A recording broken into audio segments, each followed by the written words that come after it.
Hi, this is Karl Bryan. Welcome to this edition of Karl's Kick. On this edition, what I'm going to be talking about is the power of goal setting.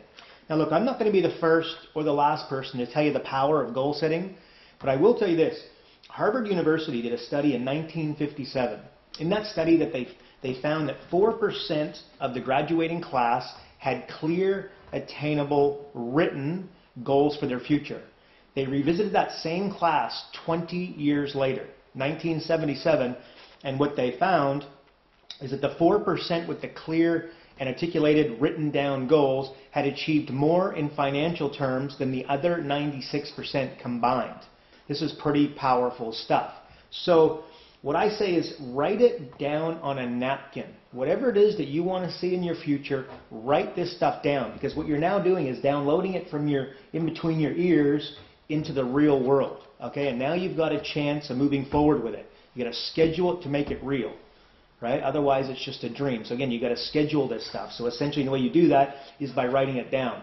Now, you often hear, the power of goal setting, but you seldom hear the scientific reasoning behind it. The reason this is so powerful is because it's called your reticular activating system. Okay, and the good news is that we all have one. Okay, the bad news is that it works both positively and negatively. Okay, so your reticular activating system is, have you ever met anybody who's been pregnant before? Okay, well, speak to them and ask them if they suddenly saw pregnant people everywhere. Okay, and then that same person suddenly had little Johnny in their arms. Okay, and guess what they now see everywhere? Little kids in prams being pushed around. Okay, so you ever bought a new car? Okay, the red Mazda?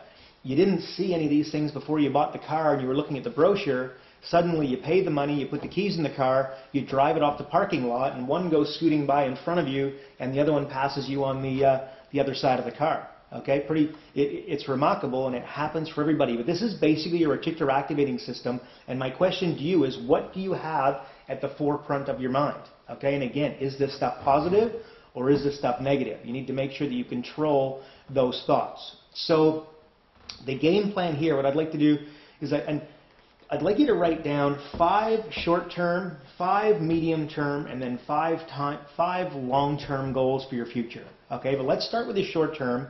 And what I always say is never leave the sight of setting a goal without taking some kind of at least small action towards its attainment. Okay, super, super powerful. So never set a goal without actually doing something towards achieving that goal. Another thing you might want to do is try attach a why rather than a how, okay, to your goals. Because weirdly, suddenly when we experience a little bit of pain in the world, it's amazing how things suddenly start coming into our real world. Example I have, so for instance, let's just say for instance, I love my sister dearly. She lives in another city than I do, and I've been sort of threatening and meaning to go see her for ages, right? Got to go see my nephew, need to go see my beautiful sister Darlene. And suddenly, and it's just not happening, okay? So 1 month, 3 months, 9 months, 12 months. It's been 18 months and I haven't been to see her. Well, suddenly, and heaven forbid this hasn't happened, let's hope it doesn't, but if I got a phone call and she'd been in a car accident and she was suddenly laid up in a hospital in rough condition, and she ended up on the other side of on the other end of my phone, or somebody did to let me know that my sister was in rough shape and really wanted to see me, guess what would happen? I would stop everything I'm doing, and within hours, not days, but hours, I would be standing beside her bed. Okay? So essentially what happened is there was a why attached to it, because the reason I hadn't gone to see my sister is I was busy, and I've got the family commitments, and I've got, business commitments that I need to adhere to, and whatnot, right? So all these excuses that get in the way of you achieving what is really important in your life. So what I'm getting at is attach a why, and magically you might find that your goals start coming into your real world a whole lot quicker. So again, what I'd like you to do is I'd like you to get a piece of paper.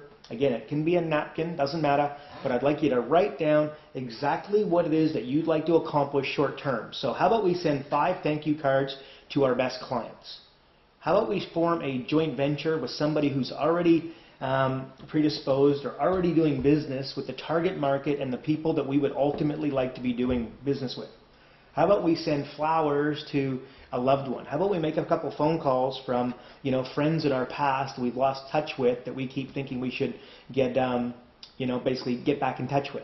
How about I'm going to clean my office? They say that, if your office is a mess, your mind's a mess. Okay, well weirdly, when you all of a sudden clean your office, suddenly your computer starts working better, you start working within your office a little bit better. So that could be an example of some of the goals that you should set for yourself. But again, I'd like you to write down 5 short-term, hopefully some medium and long as well, but let's just do this in bite-sized chunks. I want you to write down 5 goals that you'd like to achieve short-term starting right now. Write them down, work towards their attainment in small, sturdy steps.